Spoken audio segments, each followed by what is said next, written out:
At balikan po natin si Maki Pulido sa linya ng telepono. Kaugnay pa rin po ng pagsisimula ng all-out offensive ng militar laban sa Bangsamoro Islamic Freedom Fighters o BIFF. Maki?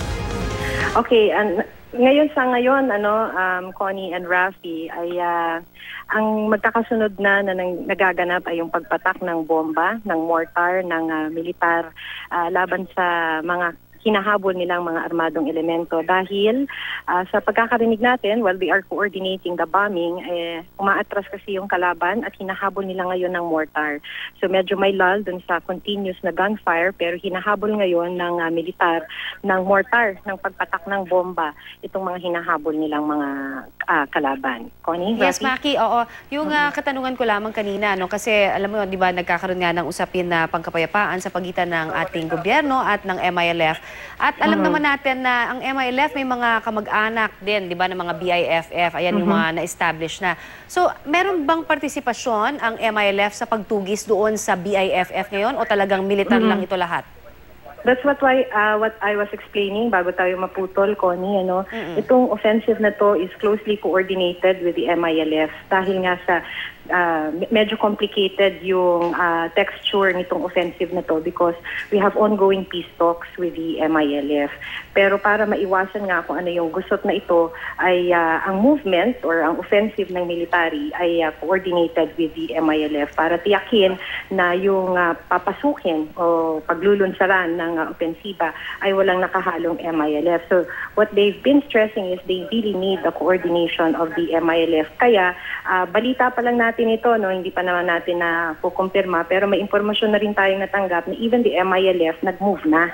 Nag-move sila ng kanilang mga tropa para nga hindi mahalo dito sa offensive na ginagawa. Okay. Connie? Paglilinaw lamang, so koordinasyon in terms of pag-coordinate nga doon sa pagpasok ng militar pero not necessarily kasama ng militar sa pagtugis. Ang MI, no, hindi. Okay. Hindi, Connie. Hindi Alright. sila kasama sa offensive. Walang ganun na... Ito. At the most concrete, hindi sila kasama ng military sa offensive.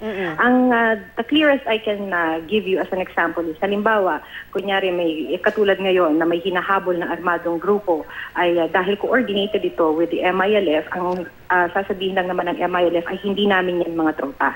Ayun. So they're free to go on pursuit operations dun sa hinahabol nila ngayon na mga armadong elemento. At kasama na rito rin kasi, Connie, yung teroristang si Basit Usman, na kasama dapat dun sa Oplan Exodus, pero hindi nga nakuha. Si Marwan lang ang kanilang nakuha. Oo. Pero Maki, nakikipagtulungan ba ang MILF sa militar naman natin sa pagtugis in terms of yung information? Nagbibigay ba sila kung meron silang alam sa ating militar doon sa kinaroroonan nitong mga hinahanap na terorista? Malamang hindi, Connie. Pero kung in terms of yung coordination, but we will check on that. Pero in terms of yung coordination ng movement, yun malinaw ang coordination ng military at ng MILF. Yes, kaya ako natanong yan, Maki, kasi dahil nabanggit na nga rin ng MILF na talagang tinitingnan nilang terorista. Siyempre, Ang BIFF. Oo, itong BIFF din. At of course, kapag ganyan, sinasabi nga nila, they will volunteer kung may information. At ito namang nangyari, na sinasabi mong pagtambang naman kay General Pangilinan. Kamusta naman siya at ang kanyang grupo? Okay naman siya. Wala namang nasugatan sa kanila. They were able to, drive away kung sino man yung mga nag-ambush sa kanila. Hindi na nga lang siya nakahabot dun sa talagang pupuntahan niya na command post. Pero ang sinasabi niya kanina, wala naman kahit nagalos even dun sa kanyang convoy.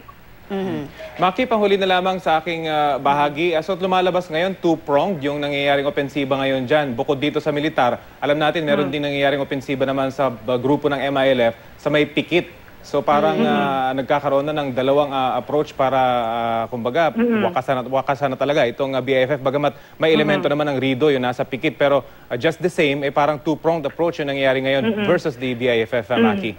Hindi ba geographically, Rafi? May tatawid lang naman from sa Ligwasan Marsh, makakarating na dito sa bahagi ng Maguindanao. So dito rin kailangan rin nilang ipitin itong tinatawag nga nilang box. Kailangan rin nilang bantayan ito, lalo na't bantay sarado naman na dun sa may North Cotabato side. Because geographically, halos magkadikit lang naman yan. At kung titignan sa mapa, ilog lang yung pagitan. Maki, yung sa akin lang, kasi pinapakita dito sa video at nabanggit mo rin kanina sa report mo na hindi alam ng mga residente kung saan sila talaga tutungo na lugar, dahil nga dito sa nangyayaring all-out offensive laban sa BIFF. Ano ang ginagawa naman ng mga lokal na pamahalaan dyan para at least ma-secure talaga yung mga inosente?